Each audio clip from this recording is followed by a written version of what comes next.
கிறிஸ்துவுக்குள் மிகவும் பிரியமான சகோதர சகோதரிகளே, இயேசு கிறிஸ்துவின் நாமத்தினாலே உங்கள் யாவருக்கும் எனது அன்பின் நல்வாழ்த்துதலையும் வணக்கத்தையும் தெரிவித்துக் கொள்கிறேன். இன்றைய பகலின் குளிர்ச்சியான நாளின் தியான வசனம் லூக்கா எழுதின சுவிசேஷம் 9ஆம் அதிகாரம் 11ஆம் வசனம். ஜனங்கள் அதை அறிந்து அவர் பின்னே போனார்கள். அவர்களை அவர் ஏற்றுக்கொண்டு தேவனுடைய ராஜ்யத்தை குறித்து அவர்களுடனே பேசி சொஸ்தமடைய வேண்டுமென்று இருந்தவர்களை சொஸ்தப்படுத்தினார். இயேசுவால் அனுப்பப்பட்ட சீசர்கள் வியாதியுள்ளவர்களை குணமாக்கினார்கள். எங்கும் சுற்றி திரிந்து சுவிசேஷத்தை பிரசங்கித்து இயேசுவிடம் திரும்பி வந்தார்கள். ஏரோது இயேசுவை பார்க்க விரும்பினான். சீசர்கள் இயேசுவிடம் வந்து தாங்கள் செய்த எல்லாவற்றையும் இயேசுவிடம் கூறினார்கள்.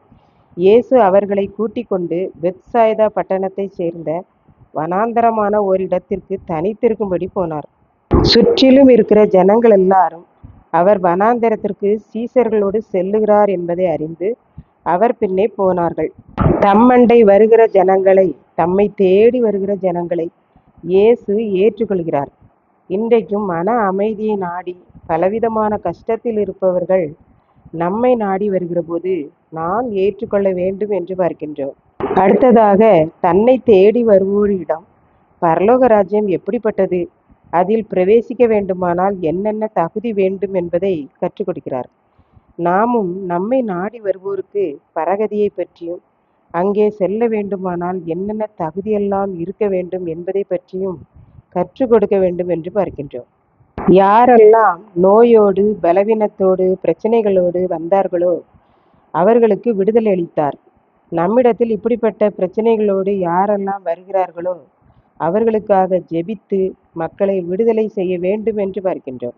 ஜனங்கள் இயேசுவை நம்பி செல்லுகிறார்கள். இயேசுவிடம் சென்றால் அவர் என்னை ஏற்றுக்கொள்வார் என்றும் பரலோக ராஜ்யத்தை குறித்ததான தெளிவான விளக்கம் கிடைக்கும் என்றும் நோய்கள் பலவீனங்களிலிருந்து விடுதலை கிடைக்கும் என்றும் நம்பி விசுவாசித்து இயேசுவண்டை சென்றார்கள் என்று சொல்லி பார்க்கின்றோம். இப்படித்தான் ஒரு ஐஸ்வர்யவான் தன்னுடைய குடும்ப சூழ்நிலையில் சமாதானம் இல்லாமல் தவித்தார். தன்னுடைய ஐஸ்வர்யத்தினால் சமாதானத்தை வாங்கிவிடலாம் என்று பலவிதமான தெய்வங்களை நாடினார். எந்த சமாதானமும் அவருக்கு கிடைக்கவில்லை. கடைசியாக அருகிலுள்ள ஒரு ஊரில் ஒரு ஆலயம் இருந்தது.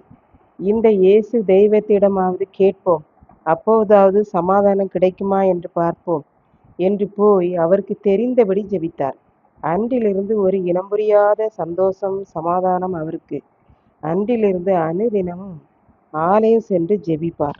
இதை கேட்டு கொண்டிருக்கும் எனக்கு அன்பானவர்களே, இன்றைக்கு நாம் எப்படி இருக்கிறோம், இயேசு எங்கே இருக்கிறார் என்பதை நாம் அனுதினமும் தேடி கண்டுபிடித்து அவரிடத்தில் செல்லுகிறோமா? அவருடைய ராஜ்யத்தை குறித்து வேதத்தில் நாம் வாசிக்கிற போது அதை விசுவாசிக்கிறோமா? அவர் நம்மை ஏற்றுக்கொண்டபடியே நாம் அவரை ஏற்றுக்கொள்கிறோமா? நம்முடைய வாழ்வின் கஷ்டங்களை அவரிடம் மாத்திரம் கூறுகிறோமா என்பதை சிந்தித்து பார்ப்போம். ஏனென்றால் இயேசு சொல்லியிருக்கிறார், என்னிடத்தில் வருகிறவனை நான் புறம்பே தள்ளுவதில்லை என்று அவரே சொல்லியிருக்கிறார். அப்படிப்பட்ட ஆண்டவரிடம் நாம் செல்வோம், ஆசீர்வதிக்கப்படுவோம். கர்த்தர் தாமே இந்த செய்தியை ஆசீர்வதிப்பாராக. ஆமென். ஜெபம். அன்பின் ஆண்டவரே, இந்த அருமையான நல்ல நாளுக்காக நன்றி செலுத்துகிறேன். இப்பொழுதும் இதை கேட்டுக்கொண்டு இருக்கிற ஒவ்வொரு பிள்ளைகளும் உம்மை ஏற்றுக்கொள்ளவும் உம்மண்டை வரவும் உம்மால் ஆசீர்வதிக்கப்படவும் அருள் தாரும். இயேசு கிறிஸ்து நிமித்தம் வேண்டிக் கொள்கிறேன் பிதாவே. ஆமென்.